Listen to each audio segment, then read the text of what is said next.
Welcome to Buying into Brooklyn, a class that we offer free monthly to help educate people about the buying process. I'm Victoria Alexander. I'm the founder of Realty Collective, a boutique real estate firm that was started to defy the stereotypes associated with real estate brokers. I started it 20 years ago. I had to update that in my notes because I've been saying 19 now and 18 for and I'm just going to go over some housekeeping things to get before we get started and kick things off. So you can answer questions in the chat. If it's relevant to what we're talking about, we'll jump right in. But otherwise, we'll come to it at the end. Farah will be sending out relevant links along the way. And after this, we're going to send out all our contact information and all these resources that we've compiled for you, including our Buying into Brooklyn ebook, as well as a YouTube link and a Spotify link to listen to this if you couldn't have made it, if you didn't make it tonight. We also do a women-owned business blog series. And so if you know a small business that we should be highlighting, please put us in touch with them. We'd love to feature them. We have great SEO, and it's really great for small businesses that are having a hard time doing some marketing. I'm going to kick things off by not talking about myself, but kick it off to my partners in crime here. The two people you need besides a real estate broker to buy a property in New York City, unless you're buying all cash, then you only need one of them. But though it's pretty rare these days, is Lisa and Rashida. Rashida, why don't you just jump in first and kick things off? Everyone. My name is Rashida Sadiq, as Victoria said. I also have to update my notes and start saying that I've been practicing for 22 years because I got the LinkedIn reminder about happy anniversary. 22 years practicing real estate law. I represent lots of first-time buyers, whether it's a co-op, condo, or a house, multifamily. So here this afternoon to give you the insight on what the role of your attorney is, from the contract signing, the due diligence, things that you should look out for as you begin this journey of hopefully purchasing your first property. My main office is located downtown Brooklyn, but I represent clients in all of the boroughs, including also Nassau County, Suffolk County, and Westchester. And yes, I've been working with Victoria for many of those 20 years and also with Lisa with many clients as well. So look forward to giving you guys my insights into the process as an attorney. Take it away, Lisa. Hey guys, my name is Lisa. I'm from Cross Country Mortgage. I am a mortgage loan officer. I've been doing this for about 11 years. 90% of my business is New York City business, condos, co-ops, single family, multifamily. Basically, if you can live in it, I can do it.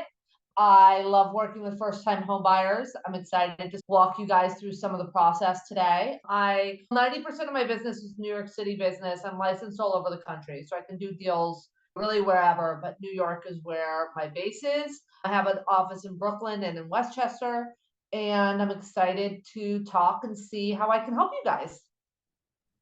Thanks so much, guys. And again, I'm Victoria Alexander. I'm a buyer's broker in this scenario. I also represent sellers, but my job is really to be your matchmaker, your therapist, your sounding board on this emotional roller coaster that is called the home buying process, especially in New York City. It could be very stressful, and my job is to make it the least stressful experience you can have in real estate, because it's still real estate, guys.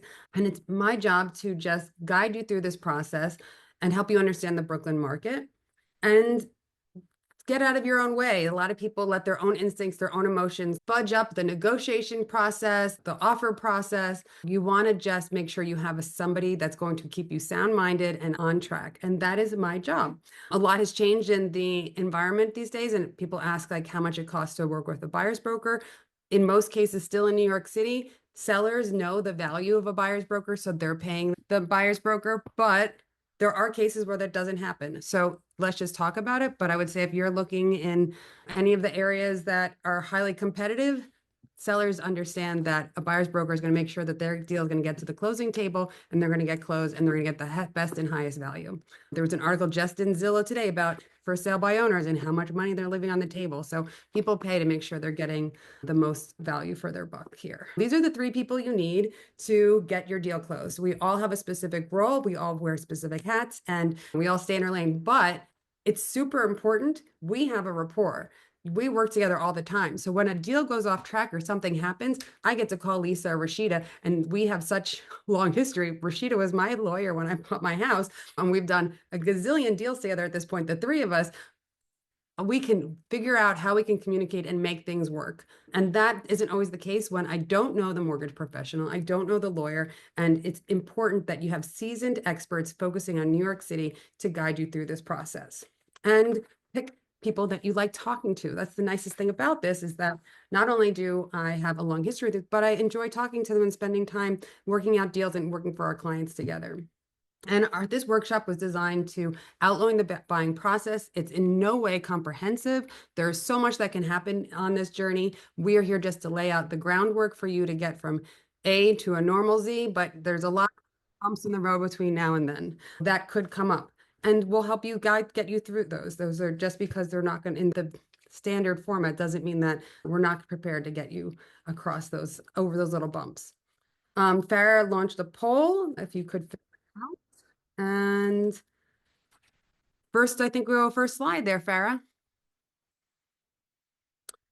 Guys, we all know why we should be buying right now. They've changed a little bit for me for this. Yes, the rent is too damn high still, and you get to have equity and own your own place and put your own design on it. But there's no better place to be right now than New York City, which is still got control of its own state and building security for yourself. I think that now is the time where people really feel a lot of uncertainty and it's causing a lot of stress. The best thing you can do is take control of your own situation and try and find stability and security. And a lot of people are like, I was waiting to buy some bigger place. Like, just get into the place now and be in control of your rent, what your monthly expenses are, and where you live and what you could do with your space. It's going to make you feel a lot calmer about everything else that's happening that is out of your control. So that's my biggest thing right now, to say people, why buy now? I don't know how you guys feel. Is that you hearing a lot of that from your clients? So we also have the next slide, Farah, is the rent versus buy matrix. You guys can go in, we're going to share a link in the chat to a New York Times calculator that can help you understand. Because if you're in a rent stabilized or rent controlled apartment, it might not be smart for you to buy something. It might make sense to stay there indefinitely or until something big changes in your life. So let's figure that out, because that's not for everybody. And then once you have figured out that you can buy, and if you are in the financial position to do, which we have lots of great resources to help you figure out how to start saving to get into the buying position. So I've been working with a lot of financial planners, there's budgeting. Let's go through and cut all those subscriptions and get you as much money in your savings account as possible so we can get you on track to buying in the near future. Because if it's not going to happen this year, we're on the journey with you to get you in the next year or two. So once we figured out the numbers and so you're ready to buy, we are going to assemble your team. And like we said, we need your lawyer, you need your mortgage professional, and you need your buyer's broker. A couple other people you might need, like your contractor, your architect, an inspector. It's important when you're picking your team, like I said, picking seasoned people with experience in the New York City market that do this every day. They're not also a lawyer for divorces on the side, and they're not your uncle. You want somebody that this is the specific expertise that they have. So steer clear of anybody doing you any favors, that this is not what they're experienced at. They're only going to cause you stress down the line. So now that you've assembled your team, do you guys want to talk? Lisa, why don't you go into financing? Because the first thing people are going to do is understand how they're going to finance this. And then I'm going to have them call Rashida to make sure that they have their team assembled before we even start looking. Yeah, so like Victoria said, one of the first things you need to do is to talk to me or a mortgage professional to see what your buying power is. And why that's important is because when you start looking at places, you want to make sure that you're not falling in love with something that's way beyond your budget of what you can get approved for. You also don't want to maybe undercut what you could afford if you wanted to. So the first thing we're going to do when we have a conversation is I'm going to ask you a lot of questions. Why I'm going to ask you that is because I'm a correspondent bank loan officer, which basically means that cross-country mortgage, we work just like all the big banks, but all we do is mortgages. I have about 90 plus products. So when I'm talking to you, I'm going to try to, get a better understanding of what would be the best product for you. Would you qualify for some of our special first-time homebuyer programs? Are you looking at FHA? How much do you want to put down? Are you looking at a condo or a co-op? All of that, or a single family or multifamily home. All of that's really important so that when we do the pre-approval, we can have an idea of what might be the best loan product for you. Now, that said, the pre-approval is a working document. So as you go out with Victoria and start to really fine tune what you want, we will be tweaking that pre-approval to the property that you actually find. So yeah, so I'm going to ask you about your employment. Are you self-employed or are you W-2 earner? You can totally qualify for a mortgage if you're self-employed, but we got to look at your tax returns and we got to talk about the numbers to see if it'll work now or if it'll work after you file your next tax return. Are you getting a down payment from a gift from a family member, or is this all coming from all of your funds? You know what your credit score is. I'll do a soft pull on your credit initially, not a hard pull, a soft pull to get an idea of what your credit score is and to make sure that, you know, the numbers work. And then I will get you a pre-approval. And with that pre-approval, it'll be good for about 90 days. It's easy to update if it expires. And you'll start going out with Victoria and looking for things. So a few important things about that pre-approval. It is a financial snapshot based on the information that I have at the time. So if you change jobs, if you get a new car, if you co-sign with a sibling to help them buy a house, all of those things will affect your pre-approval. That doesn't mean you can't do them. That means you want to talk to me before you do it, because we want to make sure that doesn't affect the pre-approval in a way that surprises you down the line. And so for co-ops, the standard is 20% down. Co-ops have more stringent, most co-op boards actually have more stringent ideas of what they want than what the bank wants. So it's really important, if you're going the co-op route, you work with a professional who knows co-ops and knows New York City co-ops, because at the same time that I'm doing your pre-approval, I'm going to make sure that it works for co-op board approval. Condos, you can do as little as 10 or even 5% down. FHA is an awesome option if you're buying a single family or multifamily home. It can let you put as little as 3.5% down. And then there are special first-time homebuyers programs, some of which we're a preferred lender, like the state of New York program, some of which are our own special in-house programs. We also have doctor programs. So there's a lot of different options available, and it's really about the best fit for you. So then after you've figured out how much you can buy, you want to then, of course, talk to me and we start figuring some other stuff out. But I'm going to really encourage you to start interviewing lawyers and talk to Rashida, because she's the person you're going to want to have there, put her name on the bottom of the deal sheet when we submit your offer, and then on the deal sheet, so that we can show that you're prepared and ready to pull the trigger, because an offer without a lawyer on it is suspect to other brokers. So it's important to get, people are always like, do I have to put the lawyer on yet? I'm like, if you listened to me a couple weeks ago, you would have already done this, and then you would just look like a much stronger candidate. Rashida, what happens in the first call? Yes. So basically, yeah, it's very important that you line up your attorney, because I typically will go over, ask you what type of property are you purchasing, a co-op, a condo, or a house? And I can walk you through what that's going to look like for your attorney, because especially if you're buying a co-op or a condo, they need your attorney's information so they can send out due diligence documents right away as they send out that deal sheet, while you're doing other things like doing your inspection. Because especially when you're purchasing in New York, even though you have an accepted offer, it's not binding until the contract is fully signed.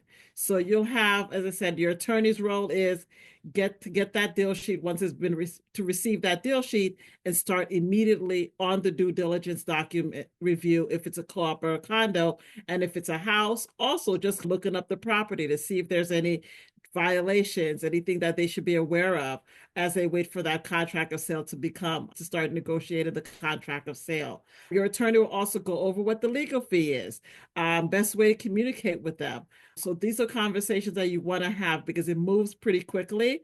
I liken it to like a roller coaster. Soon as you find that offer, they need all of your information so they can get that out, and it's full steam ahead of getting you into contract. Because typically the time from your offer to getting you into contract is relatively a few days, maybe a week if it's a co-op or a condo, sometimes shorter than that if it's a house. So you really want to have everybody lined up and your attorney ready to go so your attorney can start that due diligence and contract review process.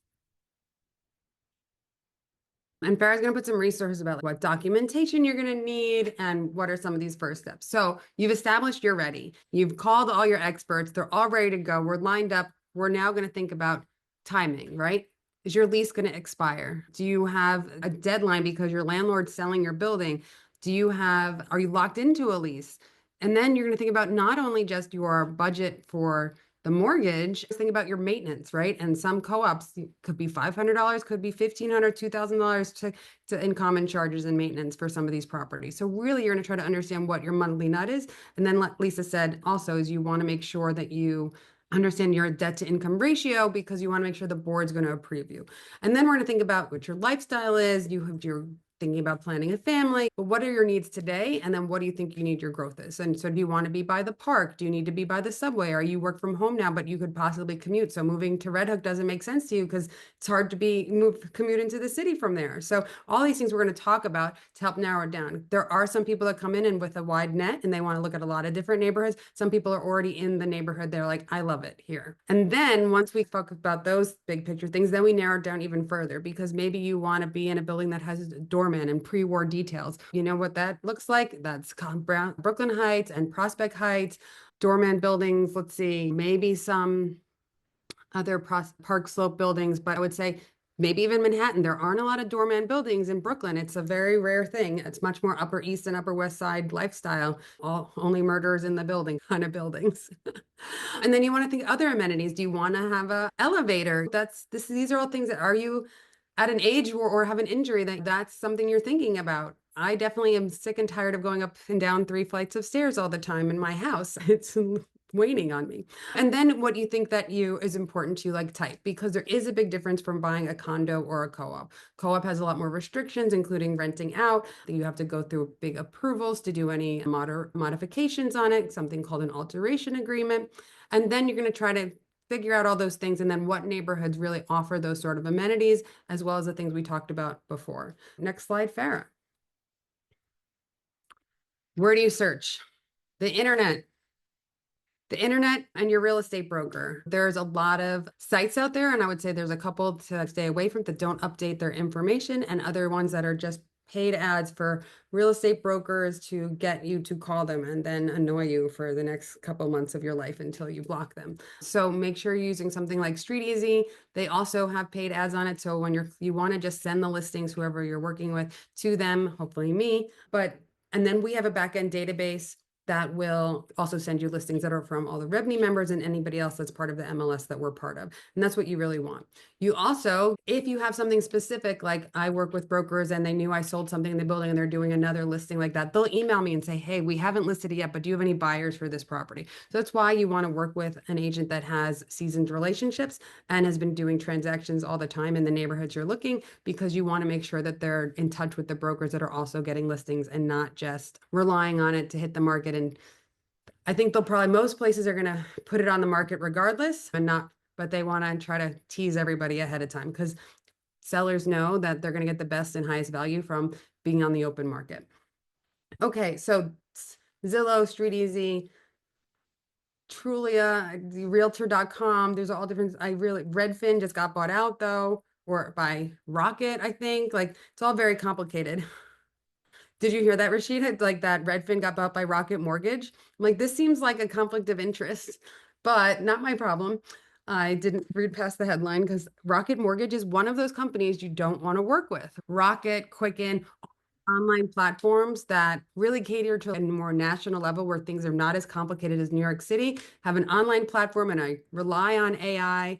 And that's just not the New York City experience that you're going to have. You want a real life person that does this all the time, that knows how to navigate all these ups and downs. I don't know how one of my clients this year used Rocket Mortgage and it was a nightmare, and Tina was going to pull all of her own hair out. So you want to have good, reliable partners in this on your team and on your side, and that are going to make your life less stressful as well as everybody else on the deal, because that's the goal, because it's going to be stressful, just how much. So that's where you search. Now we have found a place and you have fallen in love with it, and or maybe you found a place and you like it and you'd be willing to move there if you would pay this price, right? And so we figure out what that property. Let it out. It's okay. It's okay. Let it out. Let it out.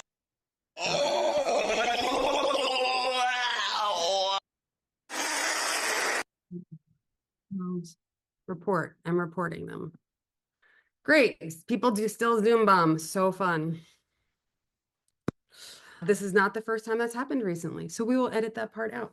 I think I was saying making the offer. We're going to figure out what that offer looks like, right? Based on if it's your favorite place or you like it. And then we're going to address putting an offer based on that, if it's your A property or your B property. And then once your offer is accepted, deal sheets go out, and deal sheets will go to your lawyer, Rashida, and then she'll review them while we're doing the inspection. Rashida, why don't you talk about a little bit what happens when deal sheets come out? Yeah. So we'll start first with, let's say it's the deal sheet on a house. So that deal sheet would have all of the information we need, such as the property address, the seller's information, the seller's attorney's information, whether you're getting a mortgage, all of the negotiated terms like your mortgage amount, whether there are certain items included in the transaction, like light fixtures and things like that, real estate commissions, all of that's on the deal sheet. From that, the seller's attorney can prepare the draft contract of sale to send out to me. So if it's a house transaction, as soon as I get that deal sheet, I'll email you, let you know I receive it. Then I'll also, once I get the contract of sale, I'll start reviewing the contract of sale. If it's a co-op or a condo, simultaneously with that deal sheet that goes out, we'll get the co-op or the condo documents. So that's the offering plan, the financials, the board meeting minutes. So during that time, it's for your attorney to do the due diligence, because your offer has been accepted, but you need to make sure that you're buying what's good with that property and what's the financial history of the co-op or the condo. And things can change depending on your inspection, depending on the due diligence period, things that come up. You may have to go back and request credit. So you may have to get the seller to make certain repairs. So those type of things will go into that finalized contract that is being finalized with the attorneys. Typically for a contract, you'll have a boilerplate contract, and then you'll have what we call a riders, which is a buyer's rider and a seller's rider. And both of those riders are basically additional protections for either the seller side, and then we'll counter with a buyer side rider with additional protections for yourself, whether it's confirming that there hasn't been any leaks into the unit, that the utilities will remain on, that yes, you're purchasing it as is, but that the electrical, the plumbing systems, all of those will be in working order on the day of the closing, that the seller is not in foreclosure, the seller has enough funds, so it's not a short sale. So there'll be additional provisions in that contract of sale that the attorneys will negotiate before it's finalized. And we get the main information from the deal sheet, and we build upon that for the contract of sale. So if everybody says everything looks okay, then we'll proceed to contract signing. And that's everything looked great on your inspection as well, because we're going to go through the house with the inspector and they're going to say, everything looks great. Or look, there's this small thing here, this small thing here. And I'm going to say, oh, you should be nitpicky about this, or you shouldn't be. Or this is a huge issue. Let's negotiate a giant credit, like $15,000 or $30,000, because you're going to have to redo the roof and the boiler. And they said represented it was in good shape, but it's not.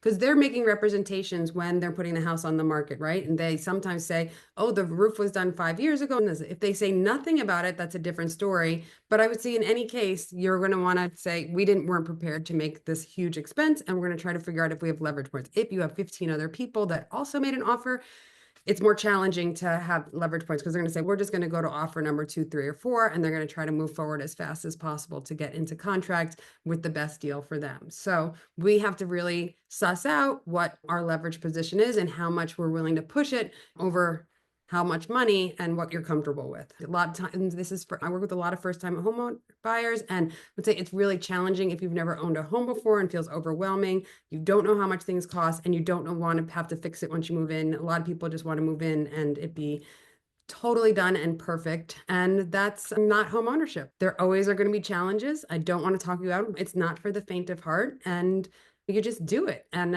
I don't love it, but I also don't hate it. And I definitely like owning my own house and not having to pay a landlord and being able to fix and do things and as I please. And it's a journey. And you learn so many things. Like we just fixed our radiant heat floors and it was a lot of money. And I learned some words that I had never heard before in my life. And interesting plumbing terms, but I think it was the smart thing to do for our house, and hopefully it'll affect my very giant electric bill that's happening right now. But everybody's suffering from that. So at least I'm trying to mitigate those problems by investing in upgrading my infrastructure of my house and hopefully bring those costs down. So we are in contract. You send over your 10% deposit to your escrow account that Rashida has, and then she's going to they take over. Rashida and Lisa take everything over unless you're in a co-op where I'm working on your co-op package at the same time. But the first thing I tell you is whatever Lisa needs, get her, because we cannot submit your co-op package until we have your commitment letter. So there is this sort of domino thing. One thing can't happen until all the other things happen. So you want to make sure that Lisa has everything she needs. So Lisa, tell us what you need now after we're in contract. Right. So you have a contract. This is not going to be a surprise to me because we're going to be communicating this whole time so that I am knowing when you're putting in an offer, knowing when you have an accepted offer, so that I can start updating everything. So we are ready to go the minute we have fully executed contract. So that means signed by both you and seller. Then basically we are doing a few things. We are getting you some initial disclosures to e-sign. We are ordering the appraisal, and we are working to get you through underwriting as quickly as possible. And this is when me and my team really shine. We just get you faster through underwriting than anyone around. I have a deal that I'm doing with Rashida right now, a big bank that totally screwed it up for no good reason. I got the clear to close in 7 days, and it would have been 4 if they hadn't screwed up their appraisal. So we just move really quickly. And why that is so important to you is exactly what Victoria said, especially if you buy a co-op. A co-op is not going to even look at your board application until they have the commitment letter from the bank. The commitment letter basically says an underwriter has reviewed this file, looks good, does her stamp of approval, and has some conditions that we need to close. The most obvious being first-year homeowners insurance. When you buy a property, you have to secure homeowners insurance and pay that policy prior to or at closing. So the faster you work with us to get you a commitment letter, the faster you can get in front of a board. Also, if you're not buying a condo or co-op, the faster you can close, and the faster you can just know that everything is good with the mortgage. That is taken care of. And then the other, like, at the same time that we are underwriting your personal application, we are also, if you're buying a condo or co-op, approving the building. Those go hand in hand. And this is when working with a team that works together a lot is a huge advantage to you. Because when Rashida is doing her due diligence, she's going to let me know if she finds anything that might be of a concern to the bank. There's this many sponsor units, Lisa. Is that going to be okay? 9 times out of 10, if there's a problem with the building, I can figure out a way around it or a solution. It's about knowing about it sooner rather than later. So after we have your commitment letter, I let you know, I let Rashida and Victoria know, and then they work on the co-op board application if you're buying a co-op. And then we are basically working on those conditions to get you to a clear to close situation. Rashida, what's happening on your end during the in contract? Yes. So now you've signed the contract, you're working on your mortgage contingency portion of it. So your contract is going to give you 30 to 45 days to get your mortgage commitment from your lender. And as Lisa really stepped in recently, that she swooped in from another bank that a client was going through, and that bank screwed up, and Lisa was able to get a commitment and a clearance to close in 7 days. But typically in your contract, you have 30 to 45 days to make this happen. While that's happening, your attorney is also getting the title search ordered for the property or a lien search if it's a co-op. And that normally takes roughly about 2 weeks. And the purpose of that search is to make sure there's no judgments, liens, any issues with the property that you're purchasing. And if there are, your attorney is going to be working with the seller side to clear that up in time for the closing. So as I said, that roughly search takes about 2 weeks, but sometimes clearing it up, depending on what the issue is, may take longer. So that's why your attorney orders that right away. So as you're getting your mortgage, that's happening. Once the title search comes in, your attorney will send that to the lender or the lender's attorney, because they also need to review it to make sure that they're clear on their side. And if it's a co-op or a condo, your attorney, as I said, is also reviewing the lien search to make sure there's nothing against the shares if it's co-op, or if there's any issues on the condos, reflecting the condo. The closing itself is going to take roughly about 60 days. So your attorney's working with your loan officer for getting them what they need for the mortgage, the title company to clear up any title issues, and the seller side to once again get them what they need. And they also work with the real estate agent to say, okay, what's going on with the co-op application or the condo waiver application, because also in your contract is time periods. So once your commitment is issued, you have to submit your co-op application within 5 business days. And the same thing, sometimes with condos, there's an application that you need to be submitted so that they can issue that waiver. So we want to make sure that everything is moving towards that on or about 60 days to close, or on or about 90 days, or on or about 30 days, whatever date your contract has for a closing date. So once everything is lined up, your mortgage commitment is issued, your mortgage is given the clearance to close, your title is clear to close, and then Victoria says, hey, the interview is coming up, keep me updated on that, and then we go to the next stage of scheduling. But there's a lot of things going on in the background as we get you from contract during that your in contract period. And then once you have your board interview, if you're buying a co-op, or if you get your clear for close from the bank, that's when everybody's going to start organizing the closing. And once we've organized the closing, then 24 to 48 hours, we do the final walkthrough. And that makes sure that the property is being delivered to you in the condition it was promised, and there's no issues. All the appliances work. They haven't turned off the electric or the gas, so you can check them all. And I send you a checklist so we can walk around, check all the outlets. We're prepared. And then the rest of the team's going to tell you what checks to bring and show up to the closing. And this is the best advice I will give you, is do not schedule your closing for the same day as your move, because that makes a stressful situation even more stressful. And what are we trying to do here, folks, is avoid stress, especially when everything else is so stressful right now. So let's just focus on what we can control, and that's not compounding things to make life, even though you're so excited because you're going to have your first brand new home. Let's keep it simple, focus on one major thing at a time, and get you to the closing table. Lisa, Rashida, you want to talk anything about getting to the closing table before we open it up for questions? Yeah. So one of the things, as you know, Lisa, you start first, and then I'll wrap up, because we normally come up at the scheduling that date. So a few last things before the clear to close. Yes, as Victoria said, do not do movers until you have a scheduled date, and do not do it the same day. It's happens at least a few times a year, and it's always a really bad idea. Also, just like how I said, the pre-approval is a financial snapshot, is the commitment letter to the clear to close. You can't leave your job prior to this closing.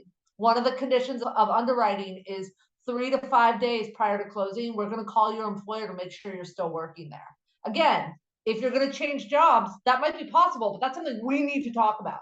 You cannot just do that and think, I got the clear to close, I'm all good. Similarly, I should have said this at the beginning of the underwriting, you really don't want to do any new credit after you start the underwriting process. So you don't want to open a new credit card, you don't want to buy a new car, you don't want to go get furniture prior to this closing, because all of that is going to affect your liabilities and affect your clear to close.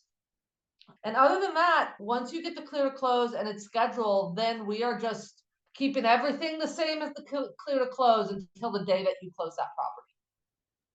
Yeah. And for your attorney, we're waiting on that bank to say, hey, Rashida, the file is clear to close. Go ahead and start scheduling with all the parties. If it's a house, then it's simple. All I have to do is schedule with the seller's attorney if they're ready to close, and then the title company, which they're 100% ready when we are. If it's a condo, we may also have to we do have to coordinate with the management company to get some documents in time for the closing. So we normally try to give them 7 to 10 business days notice so they can get the documents as well. And then we schedule with the seller's attorney, the title company, and your bank attorney for the closing. If it's a co-op, it's a little bit more of a juggling act because we also have the co-op attorney that has to coordinate and make sure that the co-op has signed all of the documents, that you've been approved. Even though you have the bank clearance, you also have to get that co-op approval. And then we also have to schedule with the seller's attorney and some other parties. So there's maybe 7 different parties for a co-op versus 3 or 4 for a house or a condominium. But your attorney is the one that's going to be coordinating with that. The closings in New York are on or about dates. So they're not 100% set in stone until all of these moving parts are aligned. And I always tell clients that. So as Lisa and Victoria had mentioned again, you don't want to schedule a mover until, hey, Rashida, we're scheduled to close. This is our closing date. And then you're trying to coordinate with the co-op or with the condominium regarding their policies on moving in and moving out. But your attorney will let you know when you're officially cleared, when you're officially scheduled. You'll get an email confirmation with instructions. And then also your attorney will let you know what you need to bring for the closing. So whether it's a bank check, whether it's a wire, your attorney will let you know all of those details for the closing and prepare you for the closing. Typically, the closing is roughly about an hour and a half to 2 hours of you signing a lot of the bank documents that you may have seen throughout the process, and then signing any of the co-op or the condominium documents, and also for a house, getting your deed, etc. But it's roughly, as I said, about an hour and a half to 2 hours for you to actually have your formal closing. And that is an in-person, and you are there with all of getting your keys and happy occasion. Yay, happy occasion. I want to ask you guys, we've gotten here, we've gotten to the end so many times. And I think that the market's just changing in a weird way based on what's happening in the rest of the world. Things are unpredictable in so many ways. And like I said before, you're being in control of what you can control. But what are you guys seeing on your ends that is really you're seeing that's changing in the market that, you didn't expect or is new? I don't know if it's new, but I'm seeing a lot of getting from that deal sheet into get it into contract. A lot of times we're seeing, hey, maybe it's just the management companies. They're very extremely either busy or just slow. Sometimes a lot of buildings are self-managed, so it's harder getting information. It's taking longer than that week to get information. Also, sometimes these bigger management companies now are manages other buildings, so they have these kind of like AI generated. You have to go through our website. You have to wait 7 business days before we'll respond. So those are the new things where it used to be just pick up the phone. Hey, we'll get you this in maybe a day or two. It's being a little bit like pulling teeth a little sometimes now to get stuff from management companies to get past that due diligence. And then, but otherwise, it's also a little bit of the hesitancy of it's taken sometimes longer to get that mortgage commitment because of the several moving parts, and just coordinate with clients to make sure that they're making sure you timely get things to your loan person in order to get to the next step. Yeah, and I think for me, it's great, right? We are in an unpredictable environment, and rates are down from where they were a year and a half ago, which is great. We are in a somewhat down trajectory, which is good. The issue is we live in an unpredictable world right now, and that makes rates unpredictable. And my clients always want to know, like, should I lock now or should I wait?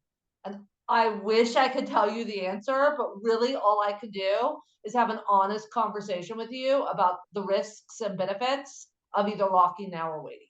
And then the good news is with the rates right now, you're buying a house, you are buying a place that is going to grow in equity. You will be refinancing in probably in a year and a half to 2 years. And we're actually offering a $1,500 lender credit when you refinance, because we just know everyone that is buying in these last few years will be refinancing. So I think Victoria said earlier, of course, you want to have the lowest rate you can. I want you to have the lowest rate you can.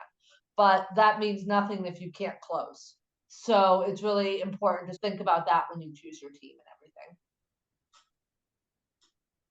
Yeah, I couldn't agree more that I think that things are just really volatile. And you know what? The biggest thing is I'm not sure. Is there going to be more inventory? Spring is coming. Is there going to be more inventory? And who knows if there's going to be more inventory? A lot of people, they really either need to be wanting to leave New York, which I feel like it's scary to move out of a blue state right now for things that would be more affordable. And I think that if they got one of those interest rates in the COVID times, it's hard to walk away with that from that and have a double.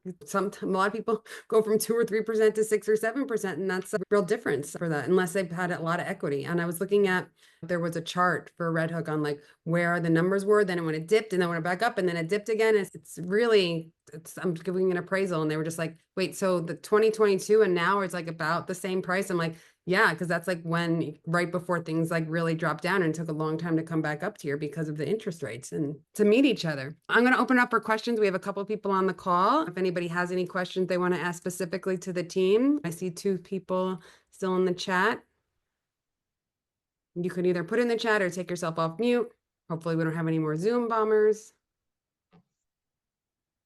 And if no questions, we'll just wrap it up because it's almost 6 o'clock. But we got through that content really quickly today. I think that it's easier to be more concise around things right now. I skipped over a whole bunch of things about be wary of other brokers and all that other stuff, but you guys know better. Em, do you have any questions before we wrap it up? We're just asking if people have questions, they want to jump off mute and ask us anything.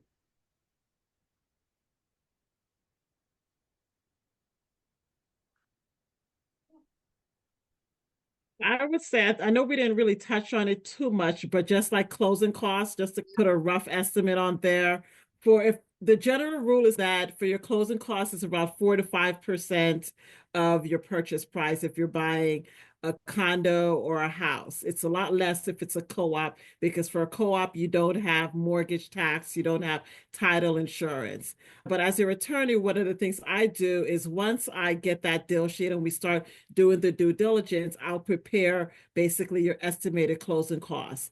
In New York, there is mortgage tax if you get in a mortgage.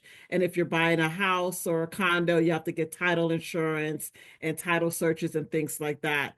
And that if it's a co-op, you don't have mortgage tax, you don't have title insurance, but you'll have like co-op fees, you'll have your loan, your lender fees, and those kind of miscellaneous. So a lot of time, first-time buyers do tend to go towards co-op because of the lower closing costs, but then you also do have a higher down payment typically that you have for a co-op. So sometimes it offsets each other. But yeah, your attorney should be able to go over the closing costs with you, as well as your loan officer, to let you know what your bank fees and things are going to be as an estimate as well.